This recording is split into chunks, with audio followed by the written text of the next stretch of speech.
तो हम सब अच्छे से जानते हैं कि कैसे स्मार्टफोन कंपनीज अपने स्मार्ट मार्केटिंग के टैक्टिक्स से हम सभी लोगों को अपनी तरफ अट्रैक्ट करती है, ताकि हम लोग बस उनके न्यू स्मार्टफोन को खरीदने पर मजबूर हो जाएं। जबकि स्मार्टफोन कंपनीज की कुछ फीचर तो वाकई में यूजफुल होती तो हैं, लेकिन मेजोरिटी ऑफ फीचर सिर्फ गिमिक और हमारे डिसीजन को मैनिपुलेट करने के लिए बनाए गए होते हैं। तो आज हम जानेंगे इन स्मार्टफोन कंपनीज के मार्केटिंग के टैक्टिक के पीछे का सच।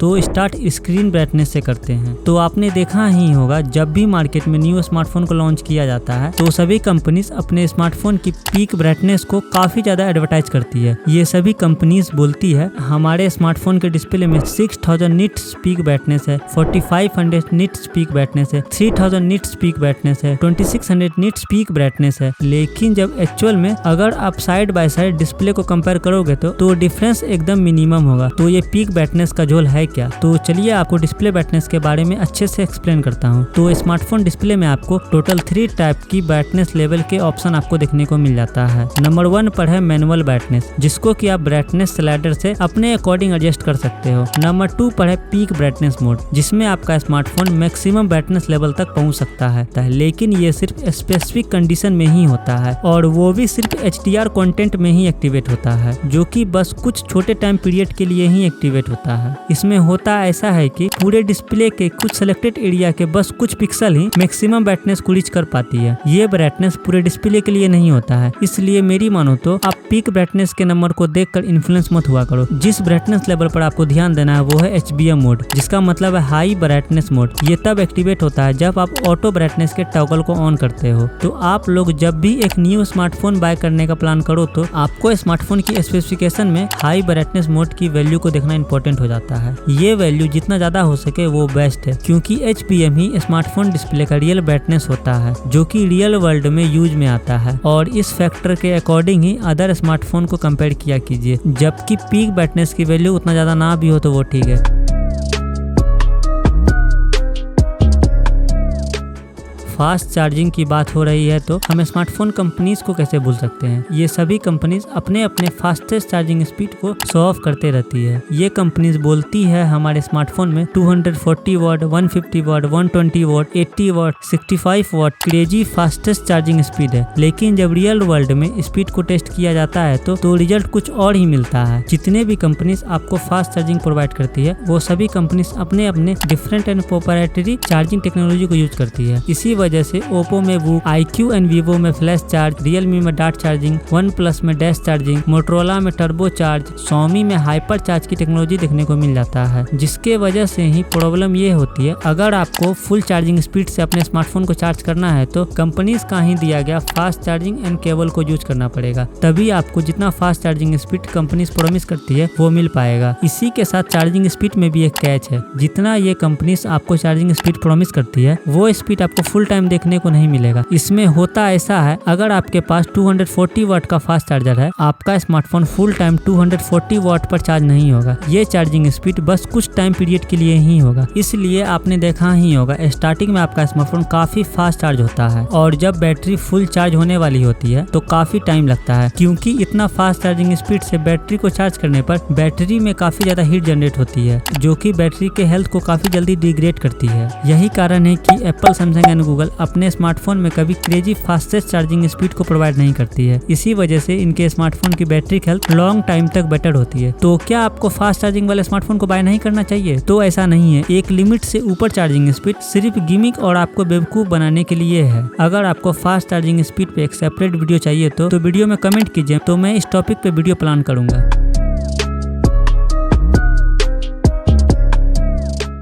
तो जब भी स्मार्टफोन कंपनी बोलती है हमारा smartphone water and dust resistant के लिए सर्टिफाइड है, इसका मतलब होता है आपका स्मार्टफोन IP रेटेड है। इसी वजह से सैमसंग, एप्पल एंड गूगल के स्मार्टफोन में आपको IP68, IP69 का प्रोटेक्शन देखने को मिल जाता है। लेकिन IP रेटिंग का भी एक अलग ही स्कैम चल रहा है, क्योंकि स्मार्टफोन कंपनीज कभी नहीं बोलती है उनका स्मार्टफोन वाटर प्रूफ है। वो हमेशा बोलती है उनका smartphone water and dust resistant है। यही कारण है अगर आपने स्मार्टफोन को लिक्विड से डैमेज कर लिया तो वो वारंटी के कवरेज में नहीं होगा। तो इसी वजह से अगर आपका स्मार्टफोन IP रेटेड भी है तो केयरलेस मत हो जाइएगा। तो अब हम आते हैं most controversial and most confusing segment में, जो कि है स्मार्टफोन प्रोसेसर का नेम, क्योंकि ये काफी ज्यादा कॉम्प्लिकेटेड टॉपिक हो जाता है, जबकि आज से कुछ टाइम पहले यह नेम काफी ज्यादा सिंपल एंड स्ट्रेट फॉरवर्ड होता था। जैसे कि क्वालकॉम स्नैपड्रैगन के ओर से आने वाले 845, 855 प्लस 865 एंड 888, इन सभी प्रोसेसर का नेम एकदम सिंपल है, क्योंकि इन सभी प्रोसेसर में जितना हायर नंबर है वो उतना ज्यादा परफॉर्मेंस को इंडिकेट करता है। लेकिन आजकल स्मार्टफोन प्रोसेसर का नेम हमें फंसाने के लिए बनाया गया है और नंबर गेम खेला जा रहा है। एग्जाम्पल के लिए क्वालकॉम की ओर से आने वाले दो प्रोसेसर स्नैपड्रैगन 8 Gen 2 और स्नैपड्रैगन 8 Gen 3, तो आप लोग भी अज्यूम कर रहे होंगे Gen 2 से तो बेटर परफॉर्मेंस होगा Gen 3 का, लेकिन एक बार आप बेंचमार्क के रिजल्ट को देखो। ओके, आप भी कंफ्यूज हो कैसे Gen 2 बेटर है Gen 3 से। इवन टीम मीडियाटेक तो अपने प्रोसेसर को रीब्रांडिंग एंड कंफ्यूजिंग नेम रखने में क्वालकॉम से भी एक स्टेप आगे है। यहाँ भी Dimensity 7300 से 7200 ही बेटर है। ये रहे दोनों के बेंचमार्क कंपैरिजन रिजल्ट। तो स्मार्टफोन कंपनीज के साथ साथ क्वालकॉम एंड मीडियाटेक भी हमारे साथ नंबर गेम खेल रहे हैं। और इसी के साथ आपने एक और चीज को भी नोटिस किया होगा, ये सभी कंपनीज अपने प्रोसेसर के नेम में अल्ट्रा प्रो मैक्स लगाकर हमें और भी ज्यादा कंफ्यूज करती है, जबकि इंटरनली ये सभी प्रोसेसर सेम ही होते हैं। एक ये भी न्यू मार्केटिंग ट्रिक है हमें फुल बनाने के लिए। और रीब्रांडिंग को कैसे भूल सकते हैं। तो ये रहे मीडियाटेक Dimensity के कुछ रीब्रांडेड प्रोसेसर के लिस्ट, जो कि 2023 में रिलीज किया गया है। तो आजकल प्रोसेसर मेकर अपने ओल्ड प्रोसेसर को रीब्रांड करके न्यू प्रोसेसर बनाकर लॉन्च कर रही है और हमसे एक्स्ट्रा मनी को चार्ज कर रही है। तो अब हम और आप जैसे न्यू स्मार्टफोन बायर क्या कर सकते हैं। तो इसे ठीक करने का तरीका तो है, जैसे कि प्रोसेसर बनाने वाली companies just like MediaTek and Qualcomm अपने नेम को सिंपल कर ले, लेकिन ऐसा होने का चांस काफी ज्यादा कम है। और दूसरा तरीका है, जब भी आप न्यू स्मार्टफोन बाय करने का प्लान करो तो जितना हो सके उतना ज्यादा रिसर्च किया करो। यह रिसर्च टाइम टेकिंग हो सकता है, लेकिन इसी वजह से आपको बेस्ट स्मार्टफोन बाय करने में काफी हेल्प होगी, क्योंकि स्मार्टफोन कंपनीज कभी नहीं सुधरने वाली है। ये कंपनीज आपको फंसाने के लिए डिफरेंट मार्केटिंग टेक्निक को यूज करते रहेगी।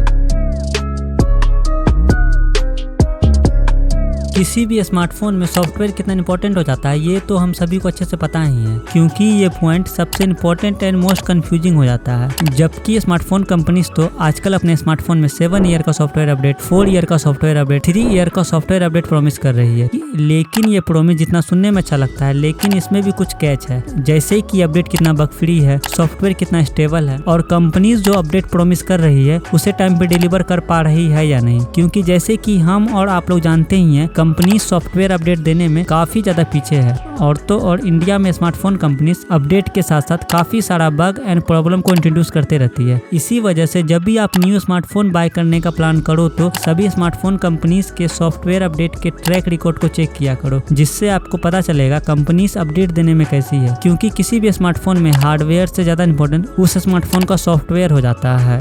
यही एक ऐसी चीज है जिसमें आपका पूरे स्मार्टफोन का यूजर एक्सपीरियंस डिपेंड करता है। तो मैंने इस वीडियो में सभी एंड्रॉइड यूआई को कंपेयर किया है, आपको बेस्ट स्मार्टफोन यूआई चूज करने में हेल्प मिलेगी। अगर आपने वीडियो एंड तक देख लिया है तो मुझे उम्मीद है कि आपको वीडियो पसंद आया होगा। तो मेरी एक छोटी सी रिक्वेस्ट है, वीडियो को लाइक एंड चैनल को सब्सक्राइब कर लीजिए और अपने थॉट एंड क्वेश्चन को कमेंट में लिखना ना भूलें। Thanks for watching. मैं आपको मिलता हूँ इस वीडियो में।